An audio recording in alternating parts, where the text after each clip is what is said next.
Hi, I'm coming to you tonight, and I'm talking about personal hygiene when caring for someone who is sick or, who is unable to take care of their own um, body, as far as taking baths and everything like that, and keeping them clean while they're sick.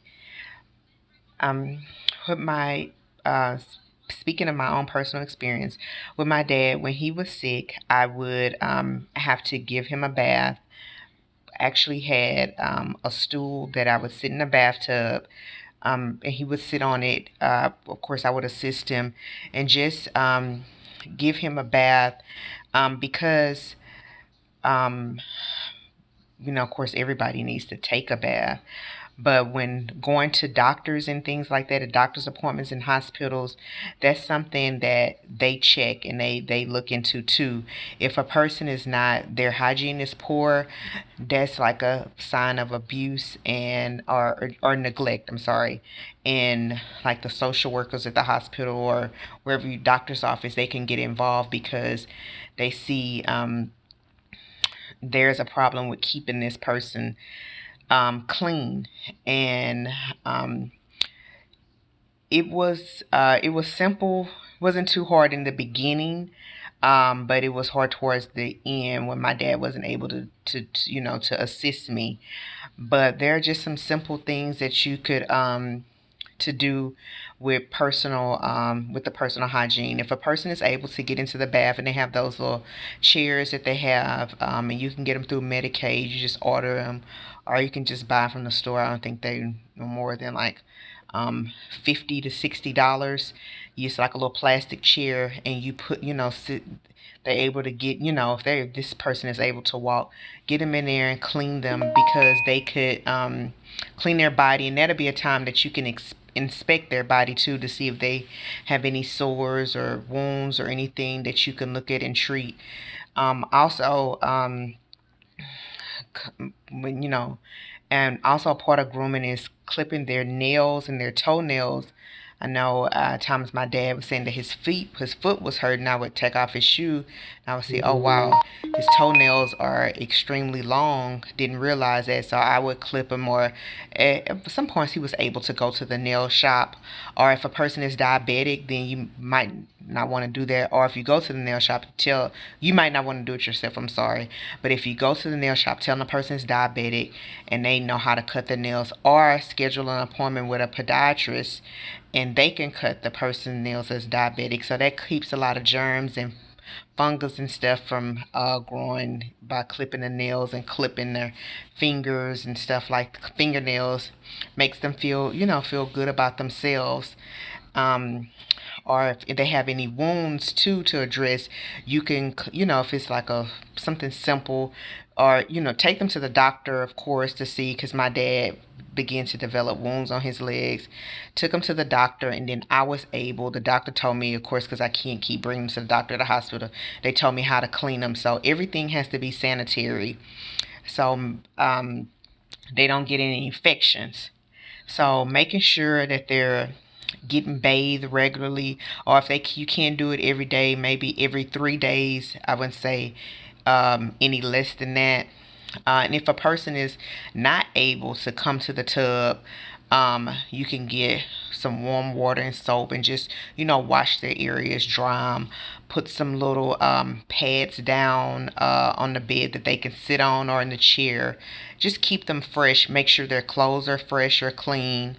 Um, so they won't be, the hygiene is good for, good for them. I've seen a lot of people, I see, taking my dad to the hospital, to the doctor, can see that nobody's able, or nobody has been taking care of their personal hygiene. I don't know if they're just like a regular person, like you would bathe yourself. Give them the same, bathe them. If it's a woman, can't get her hair wet, you can buy dry shampoo. There's a lot of things that you can do, to keep them fresh and, nice, fresh and clean. Um, you know, Always, because that keeps a lot of sores too from developing and everything. Just make sure um, keeping them clean, keeping them fresh, so they won't develop any wounds or get any infections. And my dad went to the doctor a lot. Where he went to dialysis, he was on dialysis.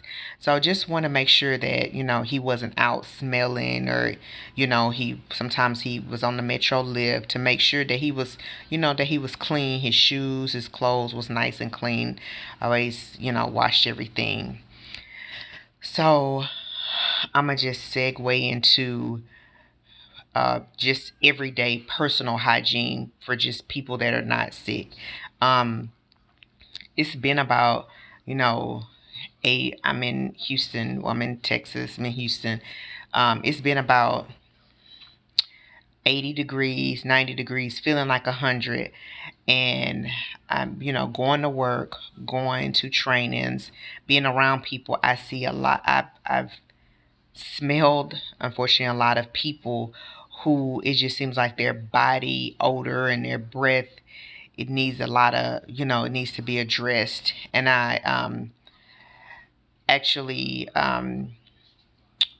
was at a training today, and unfortunately I sat by a person who had the worst breath. I don't know if it was had halitosis or whatever you want, or bad teeth, or rotten teeth, the gums or whatever. But the person wasn't even talking, just breathing, in the breath.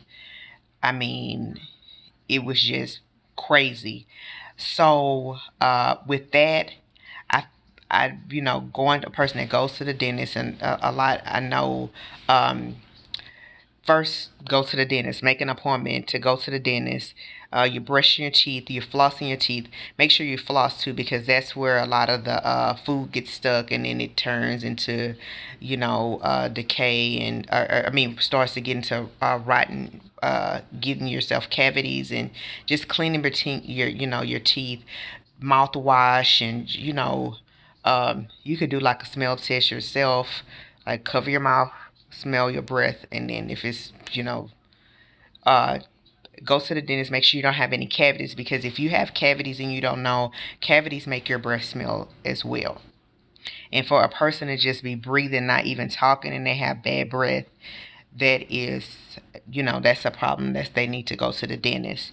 And it's unfortunate, a lot of people out here not knowing, or not caring, not knowing, don't know that their breath is bad. And it's just something that's, ooh, just horrible. Also with body odor, too.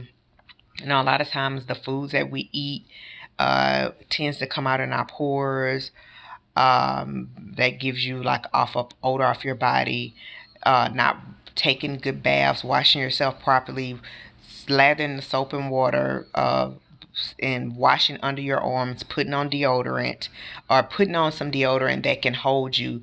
Um, Sometimes you might need to go get an extra strength type of deodorant or something, or you know have your little kit. I know I do. I keep in my car and in my office. I have wipes, cleansing wipes. I have face wash. I have deodorant. I have toothpaste. Toothbrush, toothpaste.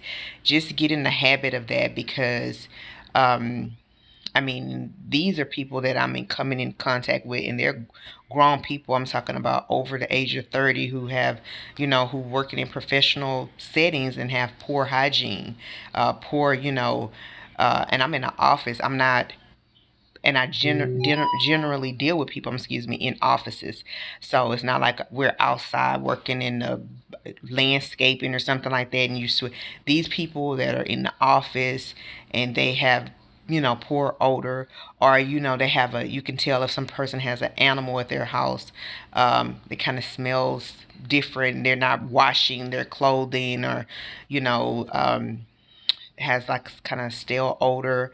um they're not keeping up with their hygiene, and that's not a good thing either, because you're working in the office in air conditioning, and it's like only 8 o'clock in the morning, 9 o'clock in the morning, and you're musty. and that's like a no, no, you shouldn't be. Also, me being a woman going to the restroom, it's times that like I said, it's all what you kind of what you eat as well. As women, we should go to the gynecologists, check our bodies. If you see any kind of discharge coming from your body or anything, like, check that out, because that causes an odor too. I know it's times when being around some women, I mean, even if they're just standing up, they're sitting next to me, they haven't even, they're just standing up, and it's like a odor coming from them, their body, their bottom, their vagina, whatever. It's just, you know change your diet. That's the first thing you could do, and just be aware that, use some panty liners, some wipes. Why you might have to invest in some. I mean, if they have Vagisil wipes, but use some like kind of baby wipes, because it's times when I went in the bathroom right after a person, there's no other stalls available, and you go and you just know all they did was just go in pee, and it's like there's some kind of sour smell from them. It's coming from their body, and that's just not a good look. Like I said, I mean, I've worked with homeless people who, I mean, actually, when I worked with homeless people, I mean, I kind of expected them to smell a certain way because they were homeless, but I'm coming to realize that they didn't even smell bad. I mean, they were sleeping on the street. I mean, I don't know. It's just weird. But yeah, just take care of your body.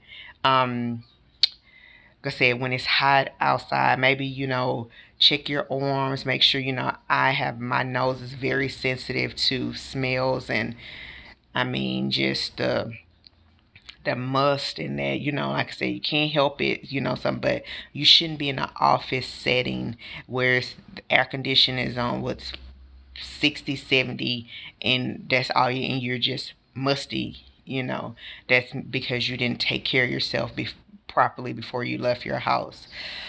So there's something kind of uncomfortable to talk about, because you would think people of a certain age would know certain things, but I'm coming to find out that there is no truth to that. There are people that are 18 that know how to take care of their body better than some people that are 40 with kids and a spouse, and um, it's just something that needs to be addressed. Okay, thank you.